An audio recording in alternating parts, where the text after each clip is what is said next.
Bonjour à tous. À l'occasion de la Fête de la Science, nous avons décidé de vous ouvrir les portes de nos laboratoires.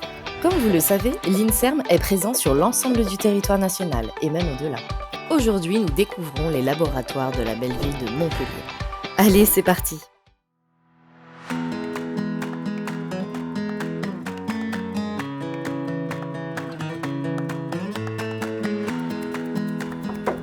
Oui, entrez.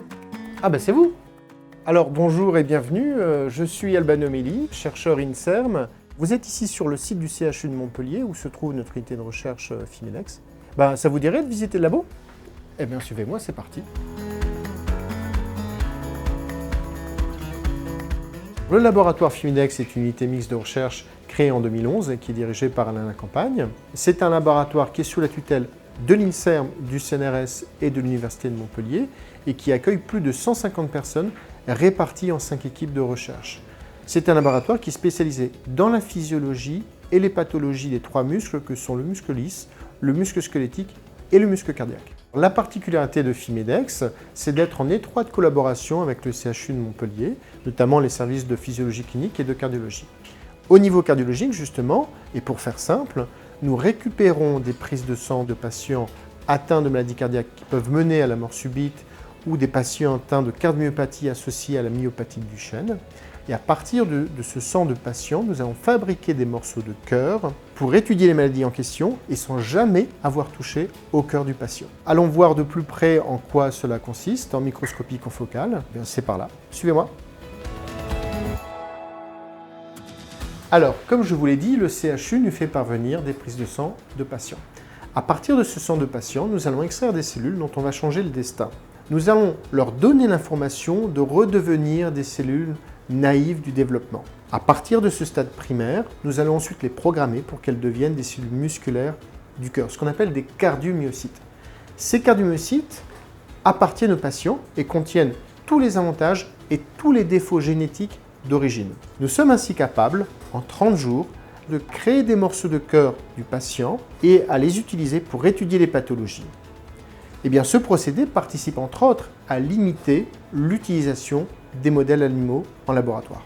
Une fois qu'on a créé ces morceaux de cœur, on observe la contraction. Elle est assurée par un courant électrique tout d'abord qui va traverser le cardiomyocyte et donc permettre sa contraction. Les cardiomyocytes alternent systématiquement entre contraction et relaxation. Pour assurer cette alternance, il y a un ion qui est essentiel, c'est le calcium. Eh bien, dans le cardiomyocyte, le calcium est contenu dans une citerne. Il doit sortir rapidement, c'est la contraction. Il doit ensuite rentrer dans cette citerne, c'est la relaxation. Alors ici, on est dans la pièce de microscopie confocale où on va étudier cette dynamique calcique avec un appareil qui est pour le laboratoire extrêmement important et très onéreux. Eh bien, cette dynamique, on l'étudie de la façon suivante. Dans un sujet sain, les cardiomyocytes vont avoir une alternance de flux calcique régulière, comme illustré ici. À la différence, dans les pathologies cardiaques, on observe une désorganisation de cette alternance, comme illustré ici. On peut étudier encore plus finement ces flux de calcium, et pour cela, je vais vous emmener dans la pièce d'électrophysiologie. On y va!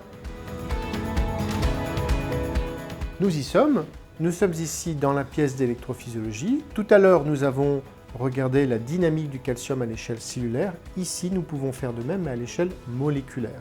Pour cela, nous utilisons des équipements qui nous permettent de s'isoler électriquement et mécaniquement, avec notamment une cage de Faraday et une table antivibratoire. Et nous allons extraire les protéines malades des cardiomyocytes de patients et les reconstituer dans des membranes artificielles pour mesurer les flux de calcium. Lorsque les flux sont irréguliers, eh bien cela a des conséquences dramatiques sur le cœur. Ainsi, des morceaux de cœur de sujets sains, nous avons des flux de calcium réguliers et une contraction homogène et forte. A l'inverse, des morceaux de cœur de patients atteints de cardiomyopathie, les flux de calcium étant irréguliers, les conséquences sont une contraction irrégulière et plus faible. Eh bien, ce qui est fascinant aujourd'hui, c'est que nous pouvons tester des médicaments sur ces morceaux de cœur, soit les médicaments prescrits par le cardiologue, soit ceux à l'échelle expérimentale. C'est véritablement aujourd'hui la médecine personnalisée dans la boîte de pétri. La visite est maintenant terminée, j'espère que ça vous a plu. Mon équipe et moi-même devons retourner à nos recherches, car comme vous le savez, quand la recherche avance, c'est la santé de tous qui progresse.